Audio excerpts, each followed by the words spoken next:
করতে হবে ইমানি শক্তির মাধ্যমে।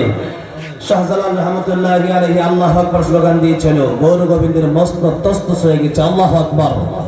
সেই জন্য জবান খুলে সকলে জোরে জোরে পড়ছি আলহামদুলিল্লাহ। একটু লম্বা টাইম চলে গেল, 3টা গাড়ি আমার পার করতে হয়েছে আজকের এই মাহফিলটাতে আসার জন্য। আমার গাড়িটা একটু প্রবলেম হয়ে গেছে, সেটা গ্যারেজে দিয়ে আরেক গাড়ি নিয়ে আমি আসলাম। যমুনা সেতুর আগ পর্যন্ত এসে সেই গাড়ির চাকাও ব্রাস্ট। এরপর আরেক গাড়ি সেখান থেকে দ্রুত ম্যানেজ করে আবার এখানে আসলাম, কারণ অনেক আগে আসার কথা ছিল আসলে। যাই হোক, সবই আল্লাহর ইচ্ছা। আল্লাহ রাব্বুল আলামিন যতক্ষণ কথা বলবো যেন ইখলাসের সাথে আমাকে বলা, আপনাদেরকে আমলের নিয়তে শোনার তৌফিক দান করেন, পড়েন আমিন। আমরা ভূমিকা লম্বা না করে সরাসরি আলোচনায় প্রবেশ করতে চাই।